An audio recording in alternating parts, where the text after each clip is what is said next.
Et ben si tu as envie de venir, tu viens.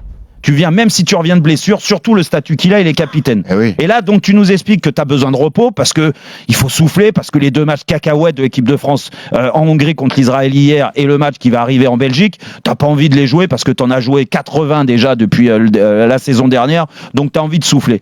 Et là, tu envoies le message à Didier Deschamps et à toute l'équipe de France et à tous les Français Le soir du match. que en fait, le soir du match, déjà, t'en as rien à carrer parce que tu le regardes pas le match. T'as beau envoyer un pouce levé sur les réseaux sociaux pour dire je suis avec vous.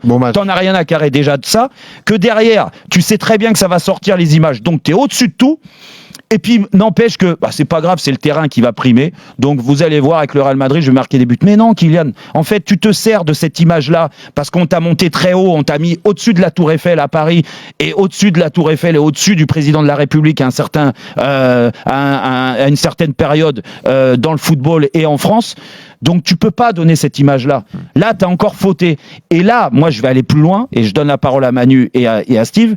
Vu qu'il en a rien à faire de l'équipe de France, de la France, et qu'il a qu'un intérêt, c'est de réussir à Madrid aujourd'hui, parce que c'est le message qu'il envoie. Même Didier Deschamps, là, ça veut dire que Didier, tu décides plus de rien, c'est moi le patron. Et souvent, moi, j'ai défendu de ce côté-là. Je dis, ouais, on donne beaucoup d'importance à Kylian. Sauf que ce qui est arrivé hier, ça montre ça. Il est au-dessus de tout, au-dessus de Didier Deschamps. Parce qu'il sait que ça va sortir. Et vu que tu es au-dessus de Didier Deschamps, et moi je demande à Didier Deschamps et à tous ceux qui aiment l'équipe de France, et on en parlera à 19h, il y a beaucoup de désamour aujourd'hui, tous ceux qui aiment l'équipe de France, Didier, prends tes responsabilités, prends tes coronesses dans la main et tu lui retires le brassard. Et tu verras que la prochaine sélection, quand il viendra, il sera plus capitaine de l'équipe de France parce que tu as fauté et c'est une faute grave. Et après, tu laisses Tchouaméni. Tchouaméni, hier, il a fait le rôle. Ouais. Des fois, j'ai le sentiment que même quand on touche le fond, il y a toujours un étage inférieur. Et, stupéfait par cette histoire. Non, mais je suis stupéfait parce qu'il ne nous a pas habitués à ce genre de comportement, ce genre de communication. C'est un garçon qui a toujours tout contrôlé depuis le début de sa carrière. Surtout les premières années, pour moi, c'était un ravissement de le voir de façon à la fois sur le terrain mais également dans sa communication. Il était spontané, il n'y avait pas d'arrière-pensée, il n'y avait pas le moi je.